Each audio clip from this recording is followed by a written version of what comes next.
Warning, this content is for entertainment and educational purposes only. I do not make any warranties to its accuracy, applicability, or completeness.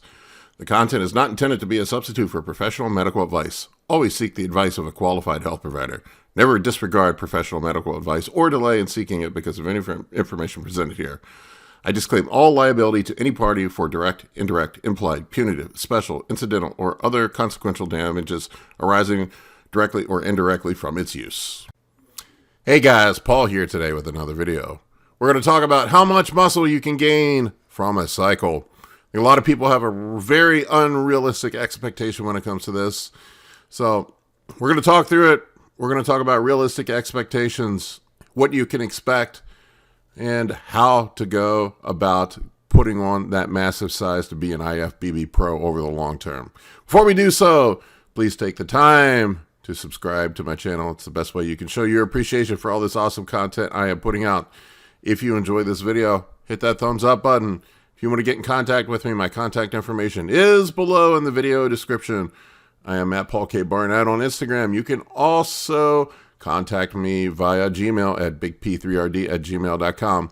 If you have questions, comments, or you think I am incredibly wrong and you want to tell me how wrong I am, you can put them in the comment section below, and I'll do my best to respond to each and every one of them. So how much muscle can you gain from a cycle? I get dudes that come to me all the time, you know, whether it's online or whether it's in the gym, and they're like, bro, I gained 20 pounds in 3 weeks. Like, no, you fucking didn't. No, you didn't. No, you didn't gain 20 pounds in 3 weeks. Well, you might have gained 20 pounds, but you didn't gain 20 pounds of muscle. I don't think people appreciate how incredibly difficult it is to gain muscle and how much really a pound of muscle really is. So, you know, just think about it. To put things in perspective, think about this.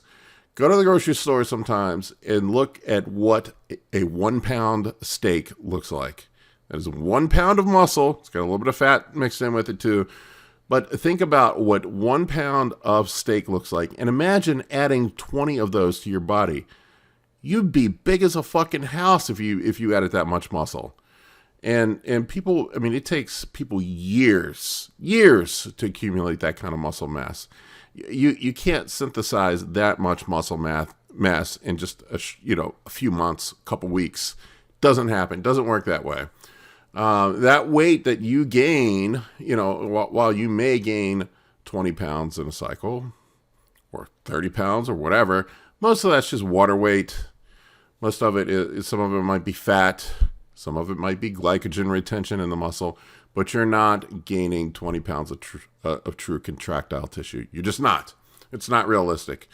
And, you know, with the exception, and I'm going to throw this out there, of newbie gains. If you're a brand new lifter in the gym, everything progresses quickly in that first 6 months. If you're a brand new PD user, usually the first time out of the gate, you're gonna gain a fair amount, but it doesn't work like that after that. It's like going out to drink for the first time with your friends. Everyone remembers that when you got drunk off of 2 beers. That's a once in a lifetime event, never happens again. So that's the same thing with your first cycle. So I like this example, and I've heard my coach mention it before, and it's one that I use is Big Ramy. Big Ramy had probably the most impressive stage weight gain in the shortest period of time out of any bodybuilder in the history of humanity. I think the dude put on something like 90 pounds of stage weight in 6 years, roughly. And when you do the math on that, that's 15 pounds per year. That's 1.25 pounds per month. And, you know, so really it's not, you know, a consequential amount of, I mean, you wouldn't even notice really a pound and a quarter of weight gain or muscle gain on somebody in a month. Probably wouldn't notice it. If you didn't see them for a year, you definitely would notice it. And so, you know, Ramy was probably gaining something like, you know, when he was doing his off-season blast, he might have gained like 5-10 pounds of contractile tissue. You know, if he's doing a 16-week blast, something like that. Maybe a little bit more, maybe a tad less, but he was doing everything perfect. Rami did everything perfectly. Was basically a science experiment for Oxygen Gym or Kuwait, whatever the guys he worked with there in Kuwait were. He was managed by doctors, trainers. He was given food to eat. He was told what to take, when to train, how much to take, monitored around the clock, and was essentially the science experiment to build the perfect bodybuilder. You are not Big Rami. You do not have his genetics. You do not have his team behind you. So do you honestly think that you are going to gain 20 pounds of muscle in a 12-week cycle? Nope, not happening. So realistically, considering what Rami gained and considering how much a pound of muscle truly is, what can you realistically expect to gain from a cycle? I would say once you're past the novice phase of first dipping your toe into that pool, I mean, 5-10 pounds of true contractile tissue stage weight per year is pretty incredible. I mean, that's pretty incredible progress. If you gain, let's say you gain 8 pounds a year for the next 5 years, that's 40 pounds of muscle. Imagine 41 pound steaks added to your body. You're going to be the biggest dude in your gym. No doubt.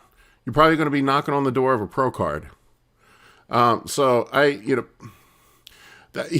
the thing. Here's the point I'm trying to hammer home here.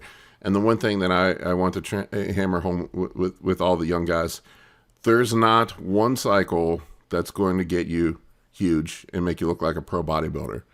It takes years and years and years of sustained work and effort to accumulate that type of size. And if you want to accumulate that type of size, you have to come up with a program that's sustainable, something that you can maintain over that period of time, something that is health-wise you can maintain. You know, if you're slamming the Tren and Anadrol year round, you're not going to last long enough to get that big. Or if you do, you're going to be sick as fuck. We've seen people that have done it before. Dallas McCarver, is an example. Took the shortcut and paid the price for it. The bill comes due at some point. So the guys that get big, the guys that do it for over, that last in bodybuilding are the ones that do it in a sustainable manner that they can maintain over decades. I mean, on average, I think I read before that the average pro bodybuilder takes about 10 years of training, like sustained training. I'm talking about advanced level training, monitoring your food intake, weighing and measuring everything, tracking your workouts, taking gear, doing all that stuff for a 8 to 10 year period of time, and then you will accumulate enough size to potentially become a pro bodybuilder.